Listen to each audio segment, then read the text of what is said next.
Hey guys, what's up? Welcome to my vlog. Dito tayo ngayon sa Swal. So, ayan. Kita niyo yung background guys ha. Swimming pool. Ayan, so shout out sa lahat ng mga taga Swal kung alam niyo kung saang lugar ito. Ayan, ganda ng mga kunin niyo dito. Tinatago rin yung resort. Yun yung pang adult guys, tapos dito yung pang bata.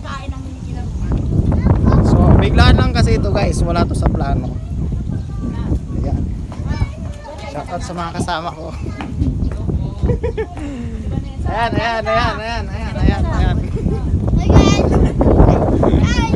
Kumakain sila, kumakain. Butin. Ay, vlog daw. Ay si Glenn. Ay, vlog. Welcome to my guys. Welcome to my Kutin guys. natin. Kutin natin to guys, ikutin natin. Yun. So, ayan guys, so kita yung pinakali niya. Ganda. Tapos ito, makikita nyo dagat na siya guys. Ayan. Ayan.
siya. Blue na blue siya guys. Ang ganda. Ang ganda, ang linaw. Tapos syempre, ito yung pagka ano, hindi siya tulad ng ibang pool guys. Talaga, ang linis. Sulit guys.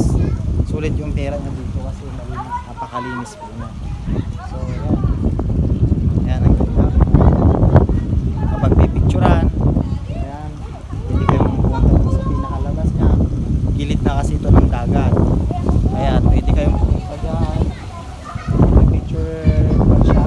Is meron doon. Spotted siya para sa for picture. Tapos yung magpa-picture, punta ka doon. Ayan, may pangbata din. As you can see, may pangbata. Ayan. Ito yung pinaka-kanya, yung adult niya guys. So, dito. Sa pang adult. Tapos doon naman guys yung pang bata. So, yun. Ganda dito guys kasi sulit. No? Napakasariwa pa ng hangin dito. Tag. Shout out sa malaking subo dyan. Ayan. Mga panilaw.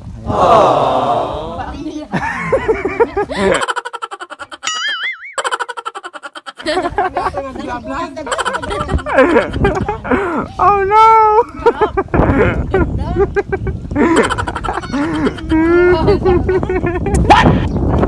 Wala yung paan nila. Manila. So ayan guys, so since biglaan yung pagpunta natin dito, wala sa plano. So hindi ako makakaligo kasi alam nyo naman nakapang rides. Yung one natin, suot natin nakapang rides tayo. Kaya wala sa plano. Ayan, so wala. Ito na lang, tingin-tingin na lang, picture na lang. So maganda naman kasi yung pag sinabi nating biglaan, may mga bagay tayo na napupuntahan na wala sa plano na biglaan is minsan maganda rin yung ganon kasi pag pinaplano natin minsan hindi natutuloy. Ayan. So dito guys sa may Iswal, matatagpuan sa Iswal, maganda dito guys. May re-recommend ko ito resort na ito para sa inyo kung gusto magbuwan lalo na sa mga bakasyon.